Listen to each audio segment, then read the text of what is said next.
بسم الله الرحمن الرحيم.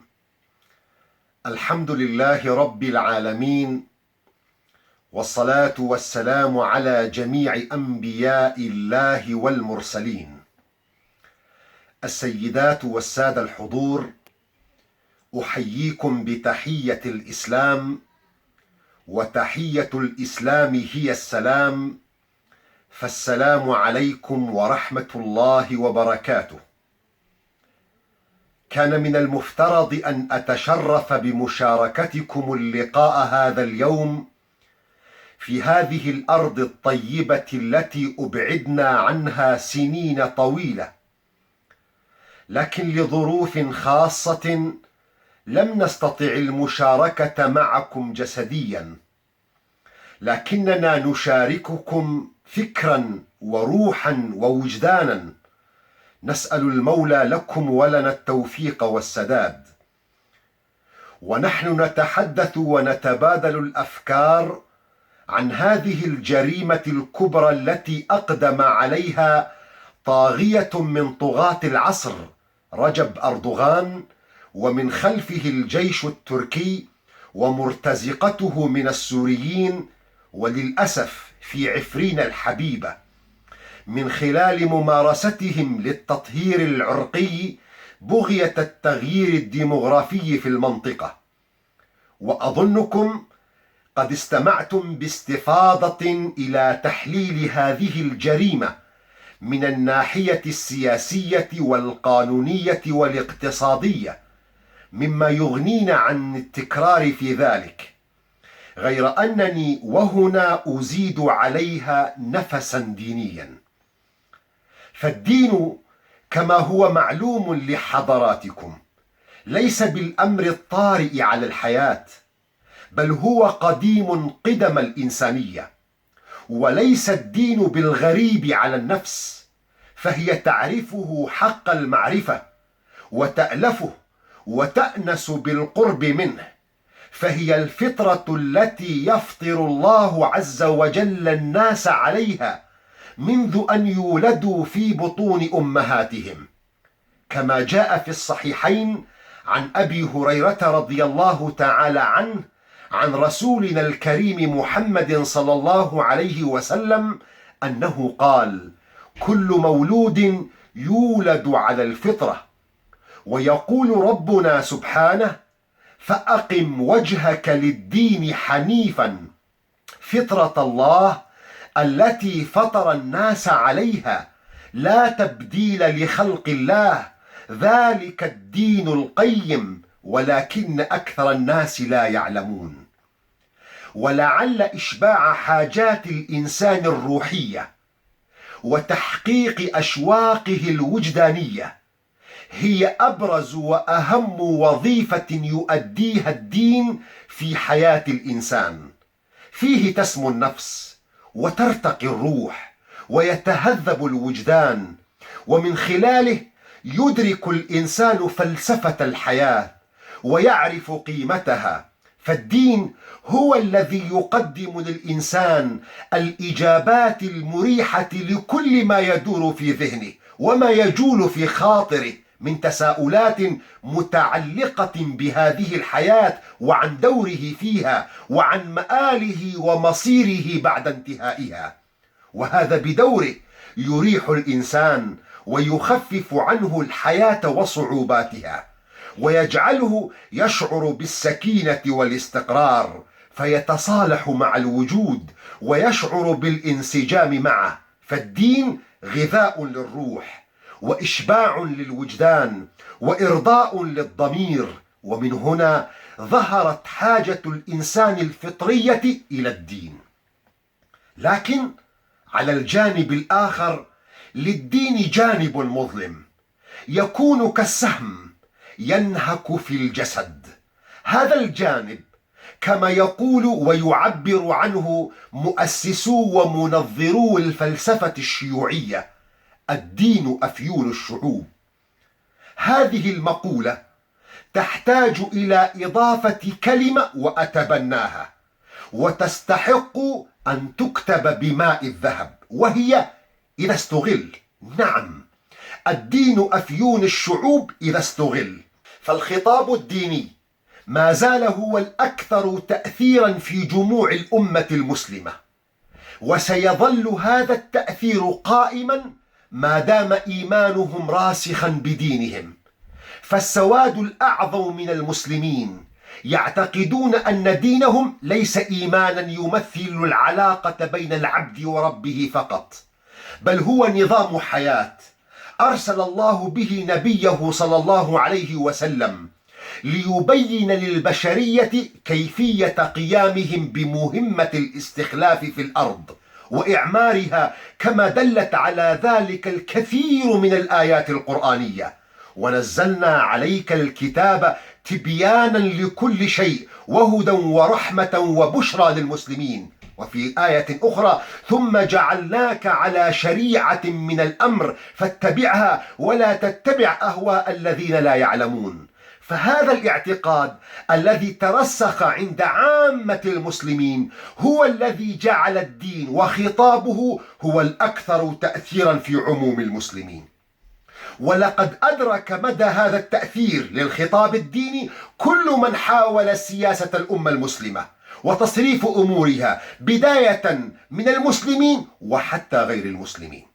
فنجد نابليون لما سيطر على القاهرة في الحملة الفرنسية أواخر القرن ال18 كون مجلسا صوريا للحكم، وعين فيها عددا من مشايخ الأزهر، بل من كبار مشايخ الأزهر، وجعل رئيسه الشيخ عبد الله الشرقاوي، وليس ذلك إلا ليرضي جماهير الناس الرافضة للوجود الفرنسي.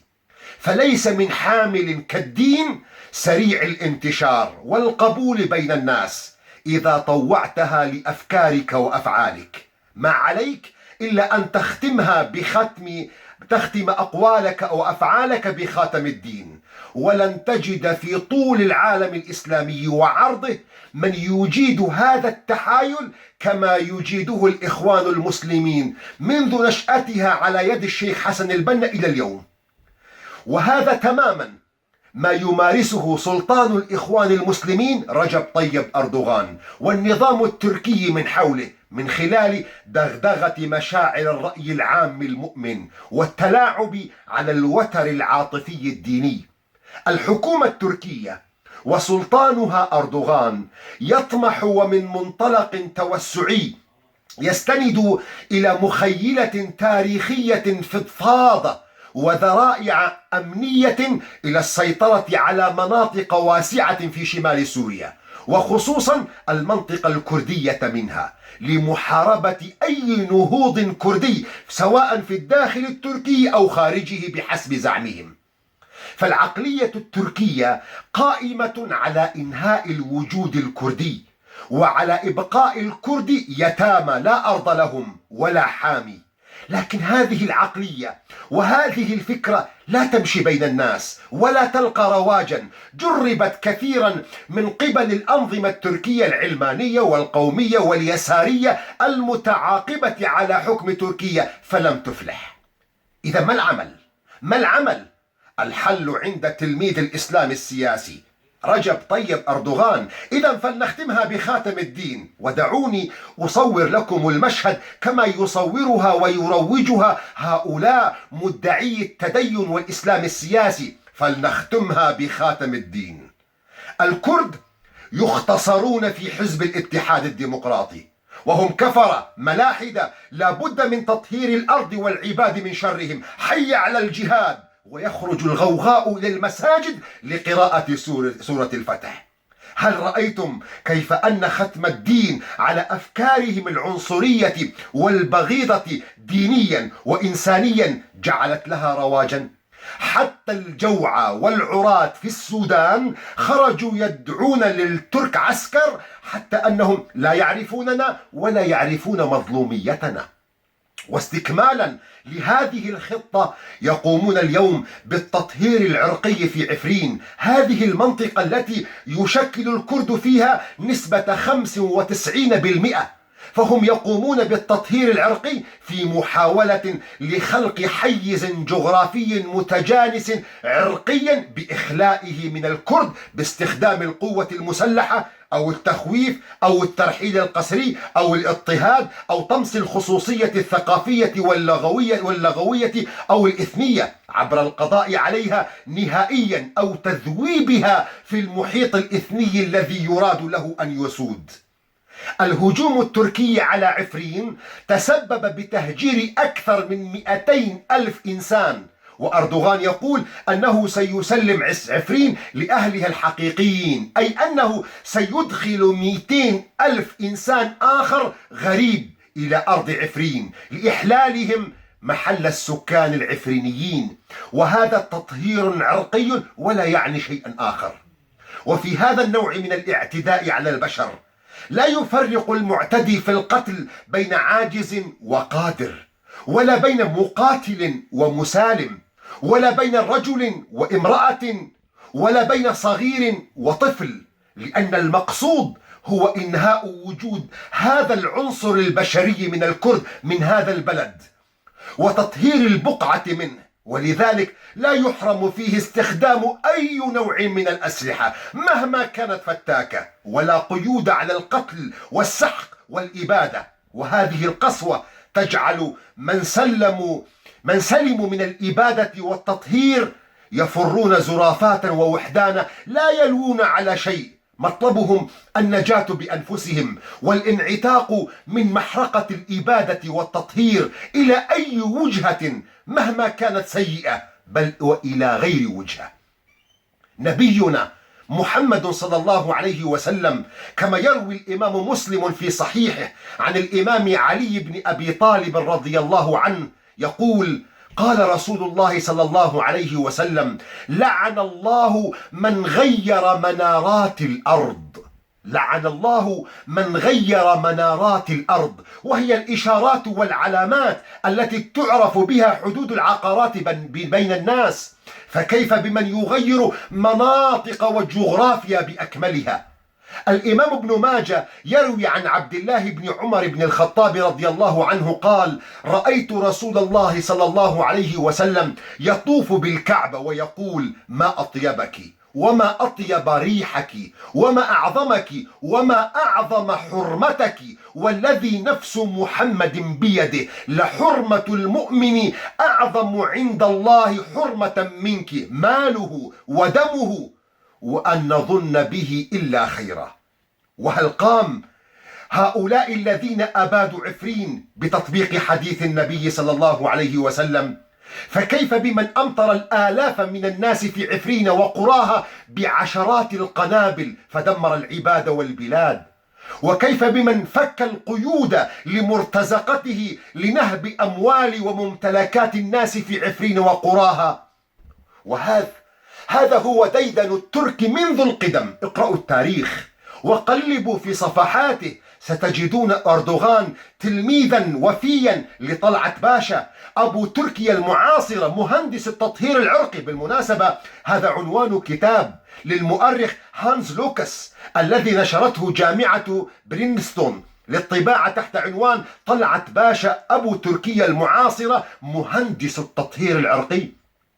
قلبوا في التاريخ، فالتاريخ هو أسوأ من يدافع عن تركيا وأردوغان، فقد ارتبط هذا التاريخ بسجل حافل من الانتهاكات لحقوق الإنسان والتطهير العرقي والتمييز العنصري في كافة المناطق التي وصل إليها الحكم التركي، والذي امتد لأكثر من 5 قرون متواصلة. اقرأوا عن الحاكم العسكري التركي في الحجاز فخر الدين باشا وجرائمه في المدينة المنورة. اقرأوا عن مجازر الأرمن. اقرأوا عن حملات التطهير العرقي بحق الكرد في رحلات تهجيرية ذهابا بلا عودة المعروفة تاريخيا بسفر بلك. واليوم يقوم ابنهم ووريثهم والمفتخر بتاريخهم أردوغان في الاستمرار لحملات التطهير العرقي بحق الكرد انطلاقا من عفرين، وللأسف تحت مظلة الإسلام. والعجب العجاب أن تسمع أبواقا من هنا وهناك تهدئك، يطلب منك أن تنسى مظلوميتك، يحقنك بجرعة من الهروين الديني، فكلنا إخوة. وأردوغان رئيس مسلم يقرأ القرآن ما شاء الله عليه، يحضر الصلاة، يحضر صلاة الجمعة، ويعلم كل مطلع على مجريات وأحداث التاريخ التركي طيلة 5 قرون أن الأخوة دائما ما كانت تنزف دماءها على مصقل المصالح لا لشيء غيره، ودائما ما كانت السلطة العثمانية والتركية تماما كأردوغان ابنها تسدل على نفسها ستار الورع والتقى، وكان على الدوام يساندهم في دعواهم، إما خوفا من بطش ظالمهم وصوت جلادهم، أو طمعا في دنياهم عمائم باعت آخرتها بعرض من الدنيا قليل، يبررون لهم تصرفاتهم ويشرعون لهم حروبهم التي مزقت جسد الأخوة. فالفلوس تشتري النفوس المريضة، ولا ذهب ولا دينار لدى الكرد. وكما يقول المثل: أرى الناس قد مالوا إلى من عنده مال، ومن لا عنده مال فعنه الناس قد مالوا. أرى الناس منفضة إلى من عنده فضة، ومن لا عنده فضة فعنه الناس منفضة. أرى الناس قد ذهبوا إلى من عنده ذهب، ومن لا عنده ذهب فعنه الناس قد ذهبوا. وهذا حقيقة ما جرى. مال وذهب وانفض ما يسمى المجلس الإسلامي السوري والاتحاد العالمي لعلماء المسلمين إلى من عنده المال والفضة والذهب، وبرروا للظالم ظلمه وللطاغية طغيانه، ورموا المظلوم ببهتان. يوم ساند اتحاد متاجري الدين الإسلامي والمجلس الإسلامي السوري الظالم أردوغان، غاضوا الطرف عن الأشلاء الممزقة بيد أردوغان، ثم ينادون بالأخوة الإسلامية. وعندما قام سلطانهم أردوغان يفسد في أرض الكرد ويسلب خيراتها ويقتل أبناءها ويستحيي نساءها، ولا يشعرون أنهم مزقوا خيمة الإسلام، ولم يستشعروا أنهم طعنوا الأخوة الإسلامية بخنجرهم. يوم ساندوا الطاغية في أنقرة غاضوا الطرف عن التمثيل بجثث شهداء الحرية والاستقلال، ثم يصرخون بالأخوة. يوم ساندوا المنافق في أرض بني عثمان وغضوا الطرف عن إحراق شهداء الأرض المباركة، ثم ينادون بالأخوة الإسلامية. أي أخوة هذه التي تساند الظالم وتدوس على المظلوم؟ تلك إذن قسمة ضيزى. وللأسف كثيرون هم حمقى، لربما ظنوا أن أسنان وأنياب الترك التي أظهروها للعالم ظنوها ابتسامة، وما علموا أن الذئب يكشر عن أنيابه لتمزيق جسد الكرد والطعن في الأخوة. وكما يقول المثل: إذا رأيت نيوب الليث بارزة فلا تظنن أن الليث يبتسم. إنه الدنيا، إنه المال، إنه الفلوس الذي به تشترى النفوس المريضة. وبشرهم بعذاب أليم وبجهنم وبئس المصير. ليس قولي، قول ربنا عز وجل: ألم تقرأوا في قرآنه ولا تركنوا إلى الذين ظلموا فتمسكم النار وما لكم من دون الله من أولياء ثم لا تنصرون. إن الترك ومن خلال ممثلهم رجب طيب أردوغان أجزم أنهم لم يفهموا الأخوة، وبالتالي لم يكمل الإيمان في قلوبهم. الله ربنا وربه يقول في قرآننا: إنما المؤمنون إخوة. ونعلم جميعا أن هذا الأسلوب في لغة العرب إنما أسلوب حصر وقصر، أي المؤمنون إذا كانوا كاملي الإيمان لا يكونون إلا إخوة، والأخوة لا تكون إلا من مؤمنين صادقين في إيمانهم. فمقتضى الإيمان أخوة صادقة، وحقيقة الأخوة الصادقة مستمدة من الإيمان، وتلك التي يفقدها أردوغان وجنوده من خلال اعتدائهم على الكرد واستغلالهم واستثمارهم للأخوة الإسلامية لإغراء بسطاء الكرد والمسلمين. ثم انظروا إلى أفعال وأعمال أردوغان، فهو يريد لنفسه وأمته التركية دولة مستقلة، ويريد لنا نحن الكرد أن نكون خدما في دولته.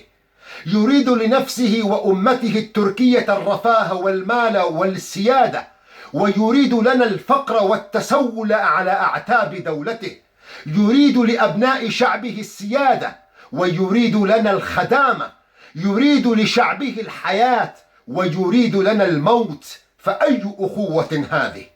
الأخوة الإسلامية حقيقة، وهي دواء لكل المصائب والبلايا، لكن أي أخوة تلك؟